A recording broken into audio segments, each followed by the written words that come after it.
अब हम बात करेंगे कैन हाई और कैन लो की। ये कैन हाई और कैन लो में हम दो चीजें कवर करने वाले हैं। पहली, इसकी वर्किंग, ये काम कैसे करता है। नंबर टू, एसीएम में इसे क्यों चेक करना पड़ रहा है, क्या वजह है। तो हम वर्किंग से स्टार्ट करते हैं।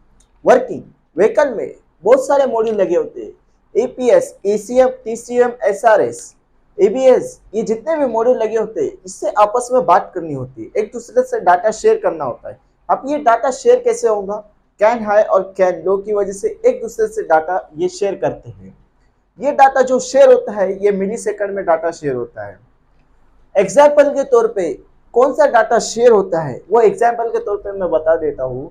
यहाँ पर हम ले लेते हैं ईसीएफ और यहाँ पर ले लेते हैं टीसीएम, जो ट्रांसमिशन कंट्रोल मॉड्यूल है। ठीक है, अब ईसीएम के पास कौन सा डाटा है, ईसीएम के पास कौन सा डाटा है, ईसीएम के पास इंजन का डाटा है। एग्जाम्पल के तौर पे दो डाटे ले लेते हैं जो एसीएम के पास है। वो है वीएसएस सेंसर, आरपीएम का जो क्रैंक सेंसर का होता है। ये जो दो दो डाटा है, इंजन स्पीड का और व्हीकल स्पीड का।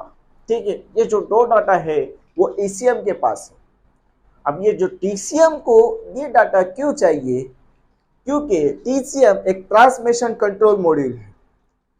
ये इससे जानना बहुत जरूरी है कि इस इंजन की कितनी स्पीड है, और वीएसएस सेंसर जो व्हीकल स्पीड होता है वो व्हीकल स्पीड भी इसे जानना होता है कि व्हीकल स्पीड और इंजन की स्पीड कितनी है। क्यों चाहिए इसे ये डाटा टीसीएम को ये डाटा इसलिए चाहिए क्योंकि जब इंजन स्पीड में होता है, रनिंग में होता है, गाड़ी व्हीकल रनिंग में होती है और इंजन स्पीड में होता है, तो वो स्पीड टीसीएम को जानना इसलिए जरूरी है क्योंकि अगर जो टीसीएम है उसे ये स्पीड का पता नहीं चलेगा, अगर इसे मालूम नहीं पड़ेगा कि इंजन की कितनी स्पीड है, तो वो वहां पर हो सकता है कि गियर चेंज नहीं कर पाए। जैसे कि सेकंड पे है तो थर्ड पर नहीं कर पाएगा और थर्ड पर है तो फोर पर नहीं कर पाएगा। इसीलिए जो एसीएम के पास जो डाटा है वो टीसीएम को चाहिए।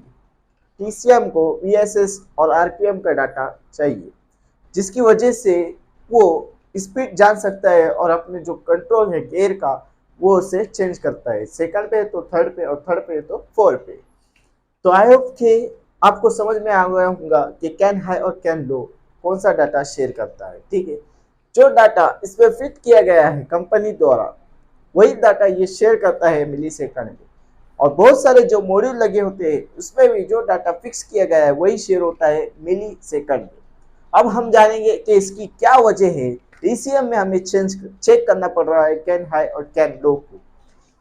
तो एग्जाम्पल के तौर पे यहाँ भी ले लेते हैं ईसीएम और इमोबिलाइजर और एसीएम के बीच में लगा हुआ है कैन हाई और कैन लो। ये एक एग्जाम्पल है। जब इमोबिलाइजर में ओरिजिनल की फिट होंगी तो वहां पर जनरेट होगा एक नंबर, जो नंबर जनरेट होगा और कैन हाई कैन लो में से होता हुआ एसीएम को मिलेगा, और यही नंबर कैन हाई कैन लो की वजह से एसीएम को मिलता है। ठीक है, अब जब एसीएम को ये नंबर मिल जाएगा तो एसीएम कमांड देगा इंजन को कि आप तू चालू हो जा, और दूसरा कमांड देगा फ्यूल मोटर को कि फ्यूल मोटर तू भी ऑन हो जा। अगर हमारा ये जो can high can low cut हो जाए या फिर कोई भी प्रॉब्लम आ जाए, body to short body to power, अगर बॉडी टू पावर हो जाए या बॉडी टू ग्राउंड हो जाए, या फिर ये कैन हाई कैन लो का जो वोल्टेज है वो ड्रॉप हो जाए, तो मुझे बताए कि इमोबिलाइजर का जो नंबर है वो कैसे ईसीएम को मिलेगा, जबकि कैन हाई कैन लो का वोल्टेज ड्रॉप हो चुका है या फिर शॉर्ट हो चुका है या फिर कोई वजह से ये खराब हो चुका है। अगर ये खराब हो चुका है तो मुझे बताए कि जो इमोबिलाइजर का जो नंबर है वो कैसे ईसीएम को मिलेगा। जब ईसीएम को ये नंबर ही नहीं मिलेगा तो ईसीएम कैसे कमांड करेंगे कि गाड़ी तू अभी स्टार्ट हो जा, फ्यूल मोटर तू ऑन हो जा। तो बहुत ही एकदम सादी लैंग्वेज में बता रहा हूँ, एकदम आसान लैंग्वेज में बता रहा हूँ कि हाँ ये कैन हाई कैन लो का एक वजह हो सकती है कि इसे चेक करना हमें पड़ रहा है। ठीक है, अब हम बात करते हैं रेफरेंस वोल्टेज की। रेफरेंस वोल्टेज क्या है, इसे क्यों चेक करना पड़ रहा है रेफरेंस वोल्टेज को, जो मैंने शुरू में बताया ईसीएम 5 वोल्ट जो सेंसर को देता है उसे ही रेफरेंस वोल्टेज कहता है।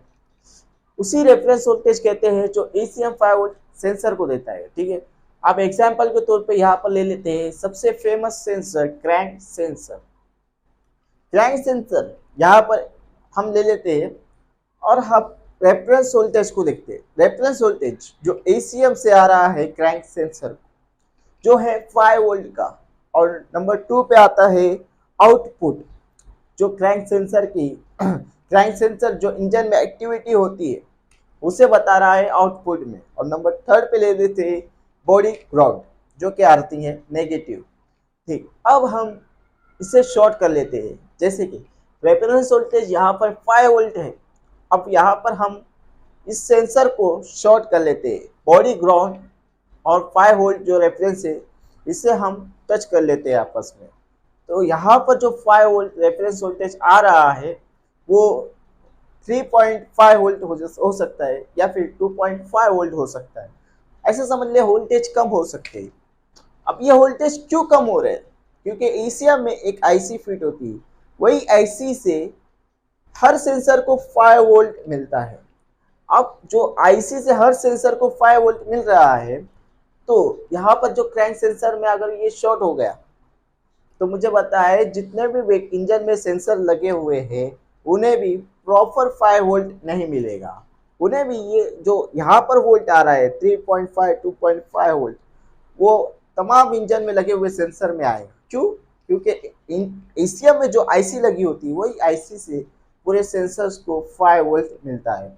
जब यहाँ पर शॉर्ट होगा तो बहुत चांसेस है कि पूरे इंजन में जितने भी सेंसर्स लगे हुए हैं उसके वोल्टेज जो रेफरेंस वोल्टेज है वो कम हो जाए। अब जी कम होने के बाद क्या होता है? यहाँ पर अगर ये सेंसर शॉर्ट हो गया है, क्रैंक सेंसर शॉर्ट हो गया है, यहाँ पर आ रहा है एग्जाम्पल के तौर पे 2.5 वोल्ट। अब यहाँ पर ग्राउंड टच हो गई है, अब कस्टमर सेल मार रहा है, गाड़ी का इंजन घूम रहा है, घूमने के बाद सेंसर एक्टिविटी देख रहा है, अब एक्टिविटी देखकर आउटपुट दिखा रहा है। तो मुझे बताए कि जब यहाँ पर 2.5 वोल्ट है तो आउटपुट सही से निकलेगा या नहीं निकलेगा? नहीं निकलेगा। अगर निकलता भी है तो वोल्टेज बहुत ही कम निकलेगा, और जो फ्रीक्वेंसी है क्रैंक सेंसर की, मैग्नेटिक अगर सेंसर है तो उसकी फ्रीक्वेंसी है तो वो बहुत ही स्पीड में या फिर बहुत ही स्लो हो जाएगी। तो अगर ये स्लो हो जाएगी तो ACM को कैसे पता चलेगा कि हमारा इंजन वो घूम रहा है, अब हमें इंजन को चालू करना है? तो ये अगर रेफरेंस वोल्टेज शॉर्ट हो जाता है तो ये भी प्रॉब्लम आ सकती है। तो इसे भी कैसे चेक करना है? और ये जो जितने भी मैंने बताया है बैटरी का, ग्राउंड का, इस स्विच का, इसे पूरा स्टार्टिंग से हम अभी चेक करना समझते हैं। ठीक।